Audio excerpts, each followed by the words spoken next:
मनसे नेते माजी आमदार राजू पाटील यांच्या चिरंजीवांच्या विवाहासाठी महाराष्ट्र राज्याचे मुख्यमंत्री देवेंद्र फडणवीस यांनी ठाण्यात हजेरी लावून वधूवरांना आशीर्वाद दिले।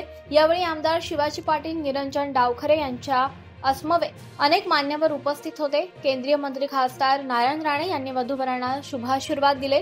या लग्न सोहळ्याला आमदार, खासदार, मंत्री यांनी देखील हजेरी लावली होती। राहुल गांधी हे राजकारण करतायत। त्यांनी निवडणूक संविधानाच्या मुद्द्यांवर लढवली आहे। राहुल गांधी नाटक करत आहेत। चौकशी अंती जे दोषी असतील त्यांच्यावर कारवाई केली जाईल। या प्रकरणाची चौकशी सुरू आहे। चौकशी झाल्यानंतर सत्य समोर येईल अशी माहिती राज्यमंत्री मेघना बोर्डीकर यांनी दिली आहे। बघा, त्यांनी प्रत्येक गोष्टीचं राजकारण फक्त हे काँग्रेसवाले करत असतात। जसं की आपण बघितलं, लोकसभेमध्ये सुद्धा संविधान बदलणार ह्या विषयावरतीच त्यांनी निवडणूक लढलेली। त्यामुळे आज मला काही आपल्याच माध्यमातून कळालं की ते इथे आले, कुटुंबियांना भेट दिली। सांत्वन करणं हे प्रत्येकाचं काम आहे, परंतु आपल्या शहरामध्ये आल्यानंतर भारतरत्न डॉक्टर बाबासाहेब आंबेडकरांच्या पुतळ्याला सुद्धा ते पुष्पार्पण करण्यासाठी विसरलेले आहेत। त्यामुळे त्यांनी फक्त नाटक करतात, प्रत्येक गोष्टीचं राजकारण ते करत आहेत आणि हाही विषय राजकारणाच्या माध्यमातूनच विरोधक बघत आहेत। परंतु राज्याचे मुख्यमंत्री देवेंद्र फडणवीस साहेब सक्षम आहेत। कुणावरही विनाकारण अत्याचार ते होऊ देणार नाहीत आणि या प्रकरणाचा पूर्ण चांगला असा तपास आपल्या समोर लवकरच येईल। पेरणी फाटा येथे 1 जानेवारी 2025 रोजी आयोजित विजयस्तंभ अभिवादन सोहळ्याकरिता येणाऱ्या अनुयायींची गैरसोय टाळण्याच्या दृष्टीनं आवश्यक त्या सोयीसुविधा उपलब्ध करून द्याव्यात। सोहळा शांततेत आणि उत्साहात पार पडावा, याकरिता सर्व संबंधित विभागांनी उत्तम नियोजन करावं। यासाठी शासनाच्या वतीनं निधीची कमतरता पडू देणार नाही अशी ग्वाही उपमुख्यमंत्री अजित पवार यांनी दिली आहे। लोक त्या ठिकाणी गोरेगाव, आमचं पेरणे आणि ह्या सगळ्या परिसरात येत असतात। लाखोचा जनसमुदाय येत असतो।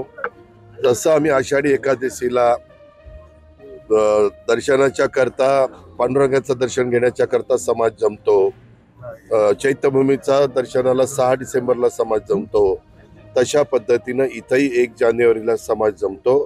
काही लाखोंनी समाज ज्यावेळेस जमतो त्यावेळेस तिथली कायदा सुव्यवस्था, तिथली वाहतूक, तिथल्या लोकांचं पिण्याचं पाणी, तिथल्या लोकांना लाईट वगैरे ज्या काही मूलभूत गरजा आहेत त्या मूलभूत गरजा उपलब्ध करून देणं, बसेस, ॲम्ब्युलन्स, फायर ब्रिगेड अशा अनेक गोष्टी कराव्या लागतात। त्याकरता राज्य सरकार नेहमीच पुढाकार घेतं। तशा पद्धतीनं राज्य सरकारने पुढाकार घेतला।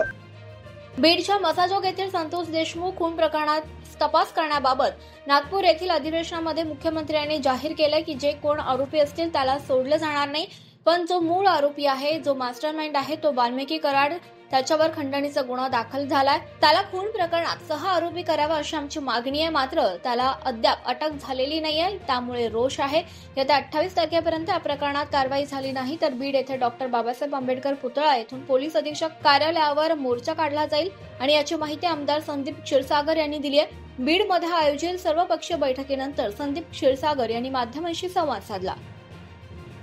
सगळे अधिवेशनामध्ये CM साहेबांनी हे जाहीर केलं की जे कोणी आरोपी असतील त्याला सोडलं जाणार नाहीत, पण जिल्हा किंवा महाराष्ट्र हे बघतोय की जो मूळ आरोपी आहे, जो मास्टर माइंड आहे, हा वाल्मिकी कराड नावाचा, हे सगळ्यांना माहिती आहे आमच्या जिल्ह्यात। मग त्याच्यावरती एक खंडणीचा गुन्हा दाखल झाला आहे आणि दुसरा जो कट निर्माण केला आहे ती सगळ्यांची मागणी की 302 मध्ये सह आरोपी त्याच्यामध्ये ते झालं पाहिजे CDRच्या त्या तपासामध्ये। पण आत्तापर्यंत सुद्धा या मास्टर माइंड या वाल्मिकी कराडला अटक झाली नाही म्हणून जिल्ह्यामध्ये रोष आहे।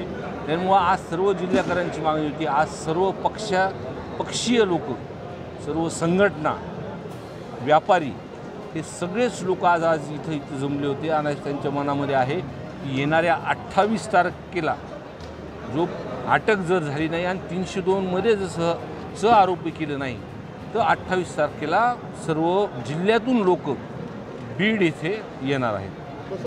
बीड प्रकरणात आणखीन कोणाला तरी अटक झाली आहे, परंतु ACPनं सांगितलंय की माझ्याकडे अधिकृत माहिती नाहीये, परंतु या हत्याकांडामध्ये आरोपी अटक केल्यानंतर गुप्तता पाळली जाते अशी माहिती मंत्री संजय शिरसाट यांनी दिली आहे। कुणाला एकाला अटक केल्याची बातमी CIDने अटक केली असं त्यांनी माहिती दिली होती।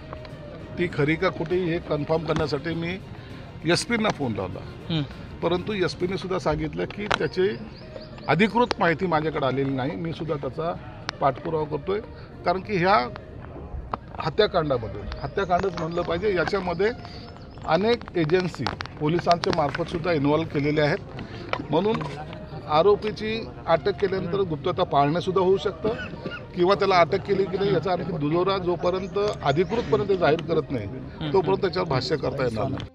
विरोधकांना आता वाटत असेल आता योगेश कदम मंत्री झाला आहे, तो आता महाराष्ट्रात फिरेल, म्हणजेच दापोली मतदारसंघात आपल्याला रान मोकळं मिळेल. पण तसं होणार नाही. लक्षात ठेवा, घार फिरे आकाशी चित्त तिचे पिलापाशी, अशा शब्दात पदाधिकारी आणि कार्यकर्त्यांना अस्वस्थ करत गृह राज्यमंत्री योगेश कदम यांनी विरोधकांना सुनावलाय. मतदारसंघात आयोजित नागरिक सत्कार सोहळ्याप्रसंगी ते बोलत होते. केंद्र सरकारच्या प्रधानमंत्री आवास ग्रामीण प्लस योजनेअंतर्गत देशातील तसेच राज्यातील प्रत्येक गरीब शेतकरी कुटुंबाला पक्के घर उपलब्ध करून दिले जाईल, असे प्रतिपादन केंद्रीय कृषी आणि शेतकरी कल्याण तसेच ग्रामीण विकास मंत्री शिवराज सिंह चौहान यांनी केलंय. भारतीय कृषी संशोधन परिषद, कृषी तंत्रज्ञान उपयोजन संशोधन संस्था अर्थात अटारी शिवाजीनगर येथे किसान सन्मान दिवसानिमित्त शेतकरी तसंच ग्रामीण विकास लाभार्थी संमेलनात ते बोलत होते. राहुल गांधी यांनी देशमुख कुटुंबाची चौकशी केली आहे, तसंच सर्वांना कुटुंबांचे भेट घेण्यासाठी पाठवलं, असं काँग्रेस नेते आमदार अमित देशमुख यांनी सांगितलं. देशमुख कुटुंब न्यायाच्या प्रतीक्षेत आहेत. महाराष्ट्र शासनाला इथे खूप लक्ष देण्याची गरज आहे. बीड जिल्ह्यामध्ये जे चाललंय ते बरं नाहीये. विधिमंडळामध्ये महाराष्ट्राचे मुख्यमंत्री यांनी शब्द दिलाय की यामागे जे कोणी असेल त्यांना शोधून अटक करून कायदेशीर कारवाई करू, असंही अमित देशमुख यांनी म्हटलंय. देशमुख कुटुंबीय अजूनही न्यायाच्या प्रतीक्षेत आहे. महाराष्ट्र सरकारनं आणि पोलिसांनी याच्यामध्ये आणखी तत्परतेनं काम करायला हवं अशा त्यांच्या भावना आहेत. आणि एकंदरीतच इथं सगळ्या प्रश्नांची जाण घेतल्यानंतर मला असं वाटतं की महाराष्ट्र शासनाला इथं खूप लक्ष देण्याची गरज आहे. कारण जिल्ह्यामध्ये जे चाललंय ते काही बरं नाही. सातारा येथील भव्य स्वागतानंतर राज्याचे सार्वजनिक बांधकाम मंत्री शिवेंद्रराजे भोसले यांनी जलमंदिर येथे जाऊन खासदार श्रीमंत छत्रपती उदयनराजे भोसले यांची भेट घेतली. हा माझा बुके आहे, PWDचा नाही. खासदार उदयनराजे भोसले यांच्या नेतृत्वाखाली भाजपची जिल्ह्यात ताकद वाढली आहे, मंत्री शिवेंद्रराजे यांनी असं म्हटलं.